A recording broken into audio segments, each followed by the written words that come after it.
it's an exclusive to the Interplanetary podcast. We know who's going. You know what? I won the Euro Millions the other day. Oh, yeah. I managed to book tickets for us on the SpaceX Round the Moon launch. This is ridiculous. I need to pack my bag. The Interplanetary Podcast. The exploration of space for the benefit of all mankind. Your hosts here in London, Matthew Russell and Jamie Franklin. It's us. Live from the moon. We could do a podcast live from the dark side of the moon. However, no one would ever hear it. No, that's true. A bit like this one. Hey! Oh, that is so exciting. I can't wait to talk about this, Matt. Right, okay. Well, let's do the intro then. All right. The Interplanetary Podcast. Putting the rock back into rockets. Wow! Oh, yeah. Podcast 24. Oh, my goodness gracious me. Podcast 24. Oh, yeah, baby space. I tell you what, I genuinely can't stop singing that song. That's what's so funny. It's like we've had one too many brandies, but we haven't. Oh, my gosh. I'm just on hay fever medicine. I mean, maybe that's why I'm being delirious. We really ought to start with the news of the week, shouldn't we? Really? Well, we probably should start with the news of the week. I have to say, it was really super exciting because I was on a train coming back from work. Yeah. And I always do this thing where it says, like, oh, there's an announcement at 1 p.m. And then I go, I wonder what it was. And then I realise it means 1 p.m, you know, whatever time. So it's like 7 o'clock at night for us. Yeah. And I happened, and then there I was at 7 o'clock looking at the Twitter feed and everyone going, oh, well, where's this, you know, announcement? And it didn't come, and people were putting funny tweets up, and I was saying, well, it's so late now, it must be about Falcon 9 as a kind of joke and things like that. And everyone started joking, and people then start trying to guess. But then, suddenly, it came out what it was, the announcement, and it was like, no. Do not adjust your sets. Do not adjust your sets. So, yes, Elon Musk just came out that these two dudes... And I have to admit, we were lying at the beginning. It's not us, Jamie. I'm sorry. Unfortunately not, no. Do we know who they are yet? No one knows who it is. The only thing we know is that they know each other. Any clues? What's your guess? I literally have no idea. I mean, I'd like it be ace if it was an astronaut and a billionaire. Wouldn't it be great if it was Stephen Hawking, though? Because he wants to go up on Virgin Galactic. I mean, obviously it would be kind of gutting for Richard Branson, but he's already paid a ticket for that, lest we forget. Yeah, but I don't think Stephen Hawking's that rich, because there was some figure about it being it was something like 10% of their how much they charge commercially, which was like something like they make 1.6 billion. So 10% sounds like 160 million pounds. Now, $160 million. And you think, $160 million. Can Stephen Hawking afford $160 million? Oh, surely someone would pay for him. I mean, you know. Oh, I see. So, maybe like Yuri Milner and Stephen Hawking. I reckon that someone would dip their hand in the pocket to see him experience that. Stephen Hawking wasn't well enough to come to the Royal Festival Hall the other day. I was just about to say, would he be fit enough to do that? I really don't think that Stephen Hawking's at his age with his condition would even survive launch. I wouldn't imagine. But gosh, I mean, I wonder who it is. I mean, when the names are announced, it will be amazing. Maybe it's going to be our mate Al Worden. I reckon even he's too old. No offence, but if I was going to take anyone, it'd be Al. It'd be us three, and we'd take vodka and spaghetti. Yeah, that's true. That's true. Vodka and spaghetti. Oh, imagine that, eating vodka and spaghetti in a Dragon 2 on the way to the moon, looking out the window, pale blue dot, boom, high five to Al. Oh, my goodness gracious me. That'd be absolutely incredible. It's so exciting. I mean, where do we start with this? Yeah. Where do we start with this? Elon Musk reckons it's going to happen in 2018.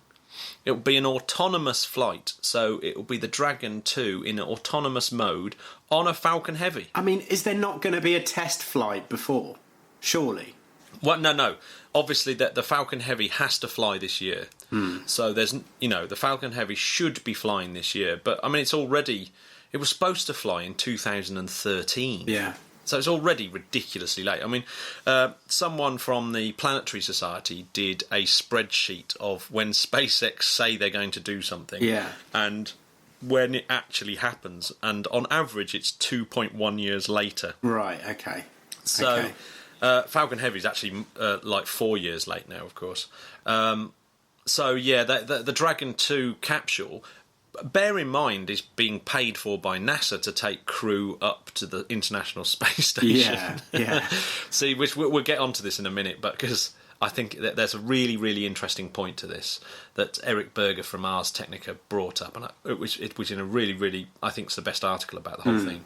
It's whether you believe this can be done in 2018. If it can, it would be amazing. But Red Dragon, for example, where we were getting really excited because it was going to Mars in 2018, has been put back to 2020. Right, there you okay. go, 2 years late. So that's been put back, and I wonder if Elon Musk has done this to fill that slot, or there's another possibility here as well.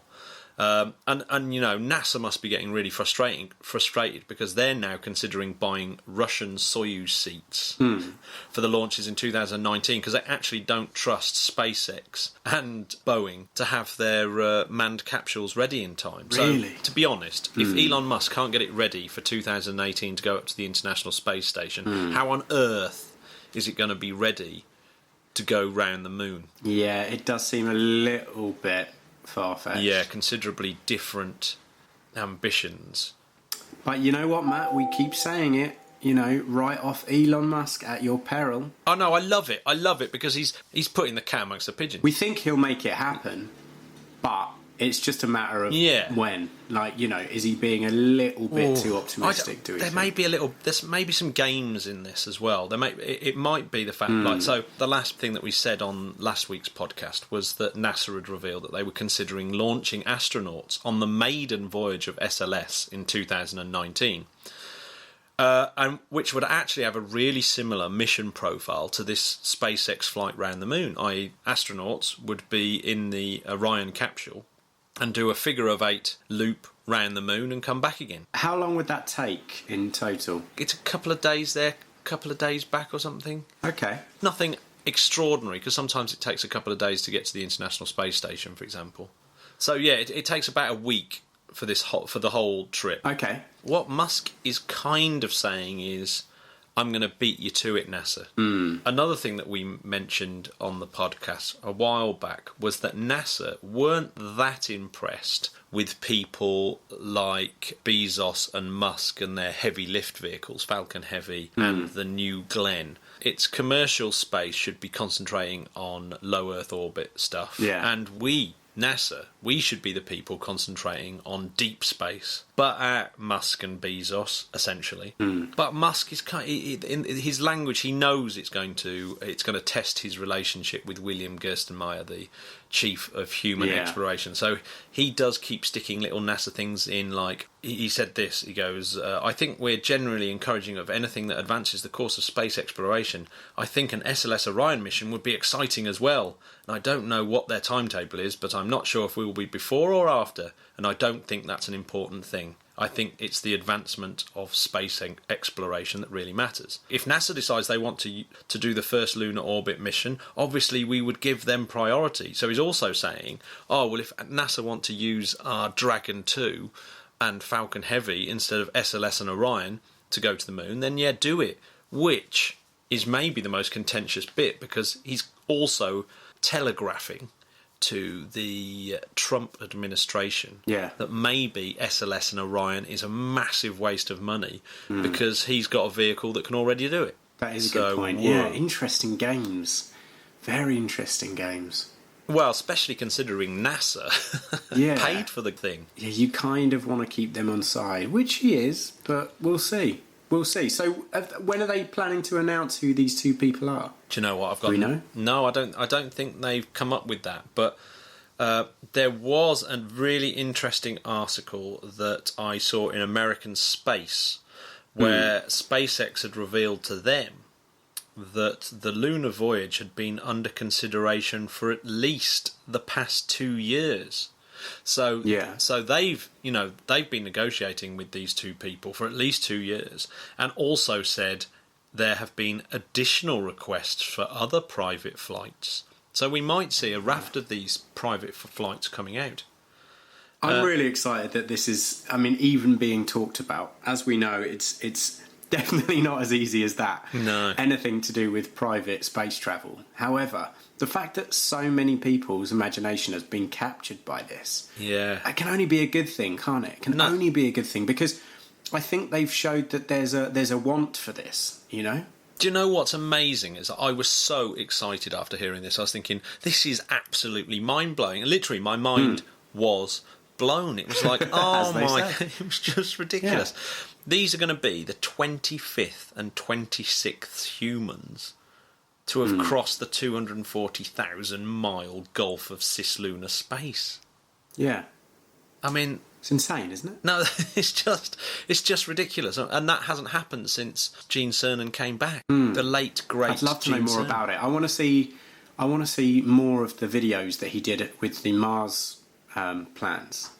I guess it's going to be really similar to the Apollo missions. But he doesn't need to carry as much. Well, I guess actually the mission it's going to be most similar to is Apollo 13.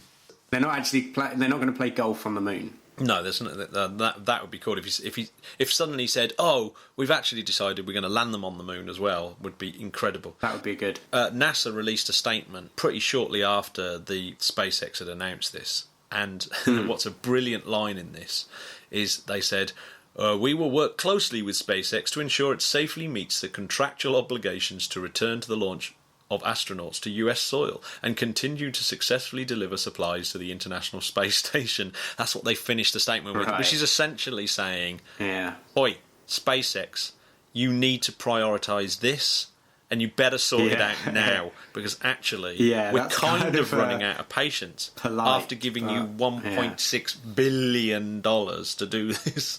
Yeah. And there was another quote from Mary Lynn Dittmar. Oh, yeah. What's Mary saying? What Mary, from the Coalition for Deep Space Exploration, said, "I find it extraordinary that these sort of announcements are being made when SpaceX has yet to get a crew from the ground to low Earth orbit." She has got a point, to be fair. Hasn't she? You know? I mean, definitely shades of running before you can walk. Well, there's some, there's some serious concerns, isn't there? There's serious concerns in terms of what's happened in the last couple of years. I mean, the Falcon 9 has blown up twice. So, that's hardly that encouraging. And Falcon Heavy hasn't even flown. Definitely don't think it's going to be before 2020. No, I must admit that the chances of it being in 2018 are slim, aren't they? That seems crazy talk, even for Musk.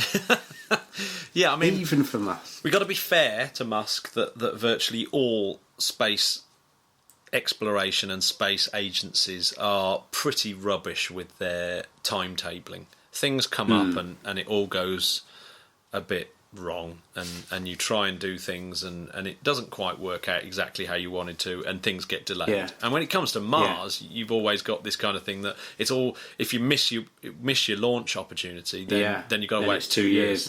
Yeah. So on the surface, it's one of the most exciting announcements there has ever. So Matt, let's just say that it's 2020, okay, and these two people go to the moon. Do we then think that this is going to be something that he would want to roll out that would be potentially quote unquote affordable for ordinary people to do? As in, take up something that could take up 200 people or 100 people eventually in time? I mean, obviously, this could be a huge space tourism, the start of space tourism for the super elite. That you have to say it. If two billionaires go on a journey around the moon, right, and come back safely, how many other billionaires are there that would go, right, I'm going to do that? It's like buying a super yacht, isn't it? I mean, it's the ultimate show of wealth. Now, once once Musk gets this going as a kind of 3 or 4 times a year type thing, then the cost of it could reduce massively. I mean, there's already talk that the Dragon 2 capsule itself is going to be one of the reused ones. Right. And the Falcon Heavy, all 3 booster parts should land safely back on the ground and be reusable.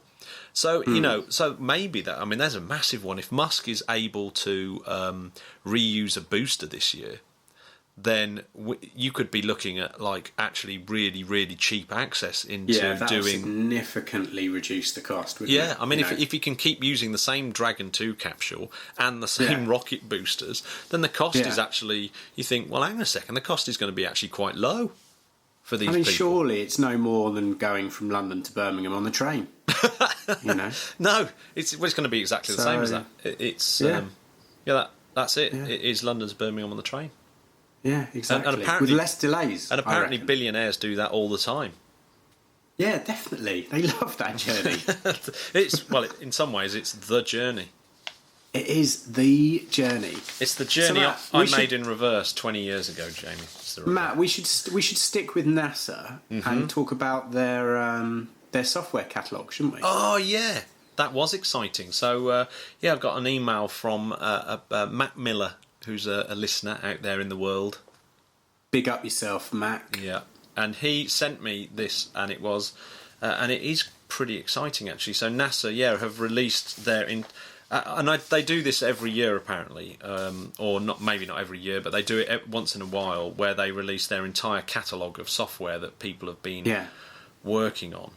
And it's actually quite fantastic, because it gives you all these different programs that can do lots and lots of different things. So imaging programs, so that you're able to take the data from various satellites and produce pictures or get data from them. But there's also things like management software and graphing software.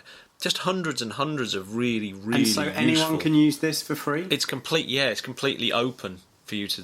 you have to put in a request, I think, to actually download it. But it's all open software. Just in case you're a spy? Yeah, just in case you're...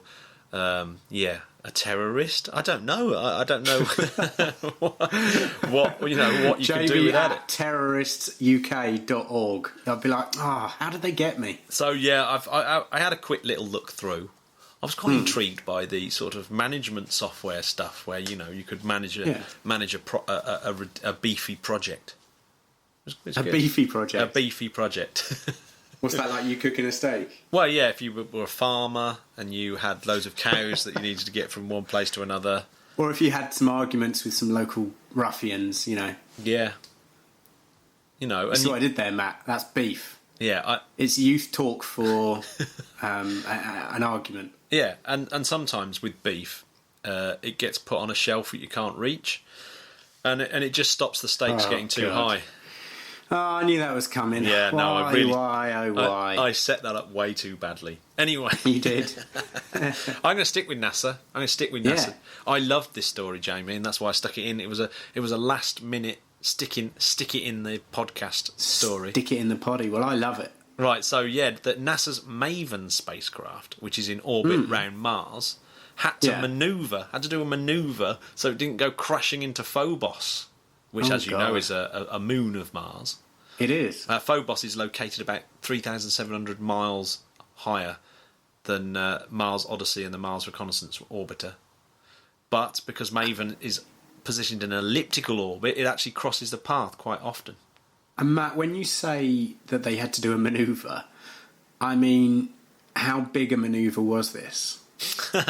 It had to change. I mean, how far out the way did it have to go? I think what it had to do is change its speed by 1 mile an hour or something. Really? Like less than 1 mile an hour.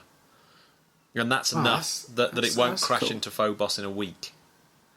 But, I mean, what I think the interesting thing is not that the spacecraft had to do this manoeuvre, but the fact that there's people out there doing the calculations to make sure these things aren't happening.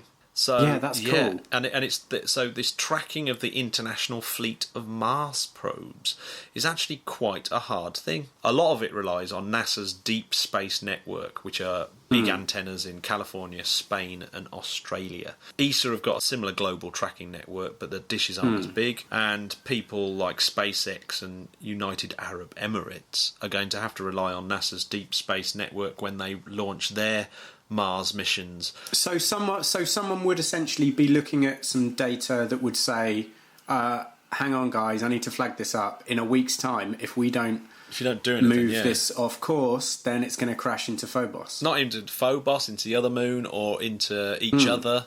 You know, so there's quite a lot going on. And currently, do you know how many artificial satellites have been put in Mars orbit?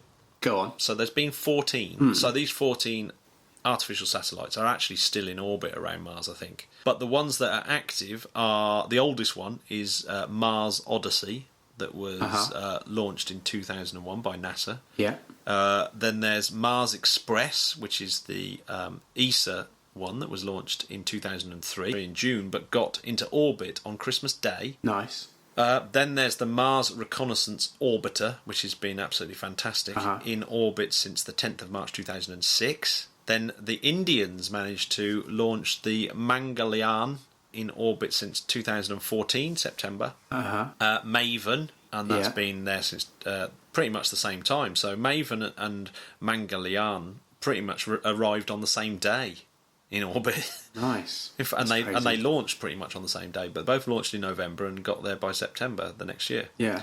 And of course the ExoMars. And what I love about ExoMars is we covered ExoMars and the launch of it on the very first podcast. We did. Which was almost a year ago, which we'll get on to in a minute. Almost a year ago, So yes. ExoMars launched on the 14th of March 2016. And to celebrate that and our 1 year of podcasting, we'll talk about Podcast 25 later on. We will. So by 2021, we're going to have loads more, if not, doubled, if not more than doubled, round there. So I'm just looking down this list. So we've got Insight, which is going to be, which is the only thing that's going to, eventually, the only thing that's actually going to launch in 2018. Then so should probably be in orbit round about 2019, I would have thought, and that's NASA's Insight mission. Okay, so that's Insight. Then we've got, obviously, Red Dragon, which is that was proposed launch 2020. Now being put back to 2020. So Red Dragon, that should be very interesting. Then we've got the Indians' Mangalyaan 2. Mangalyaan 2. Yeah, so that should, again, launch in 2020. Then United Arab Emirates are going to launch their Mars orbiter from the Mohammed bin Rashid Space Centre. Wow. Yeah. So is this their first one? I think, but it certainly must be their first deep space mission. Yeah, I haven't heard one since. No, that's pretty exciting stuff. Then we've got Mars 2020. Yeah, which will be huge. ExoMars 2020, which will be huge. July. Yeah, so both of those 2020. So both of those have got rovers on board. And then finishing off, we've got the 2020 Chinese Mars mission, which will be in July and August of 2020, which is orbiter, lander, and rover. Yeah, so that's a big old bunch of stuff, isn't it? It's quite a list. Yeah. It's quite a list. What a year.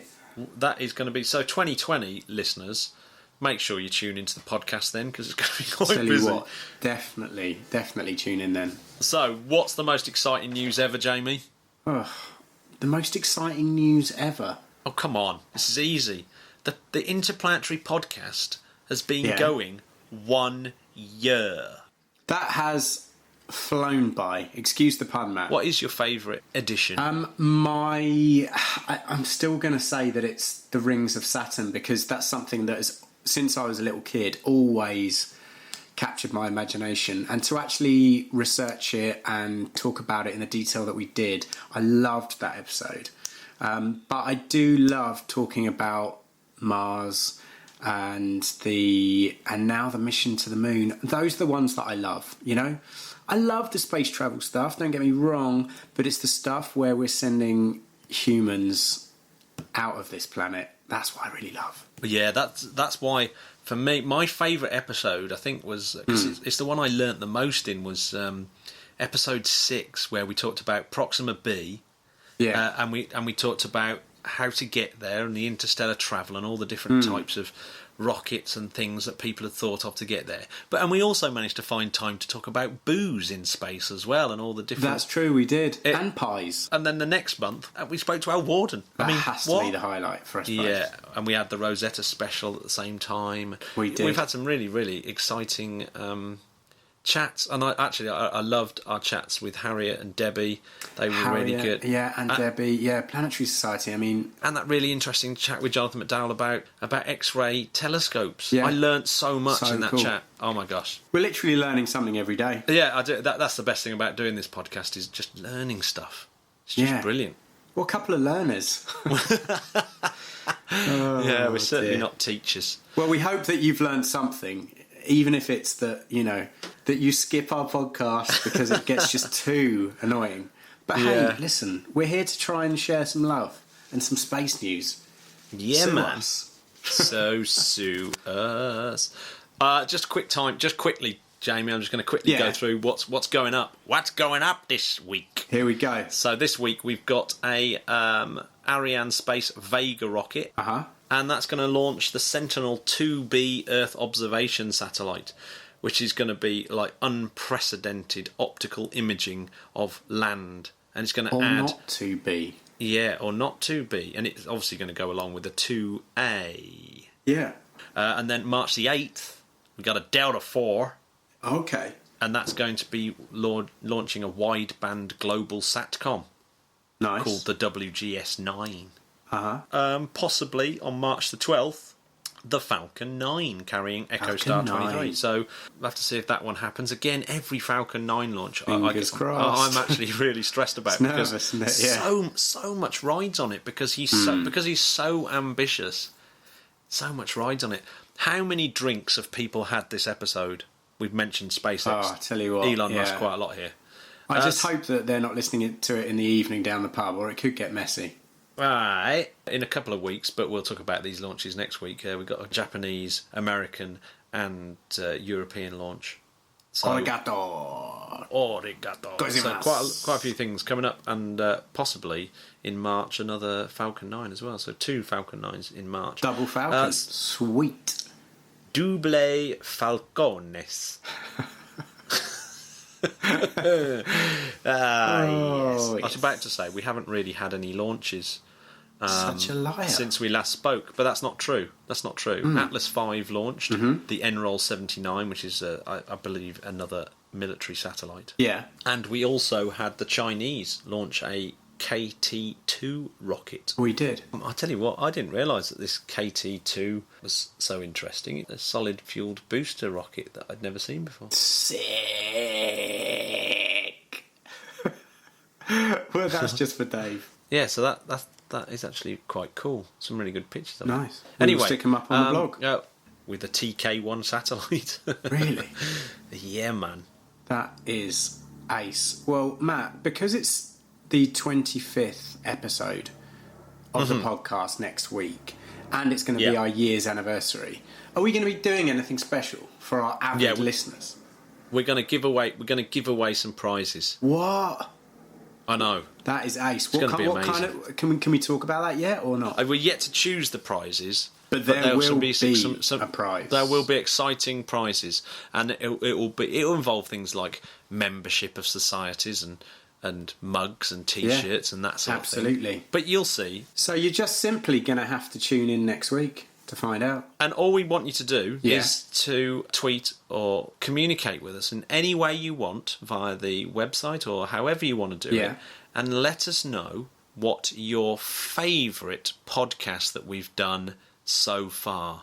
And why, please? That would be great. And then we can read it out, and we can get some nice prizes. Totally radical. Bon anniversaire. Bon anniversaire. Hey, awesome. Well, guys, thank you again for listening. It's always a pleasure. Thank you very much. And so we'll see you for the exciting anniversary show next week. Awesome. All right, bye, then. guys. Bye. Cheerio. Bye. Bye.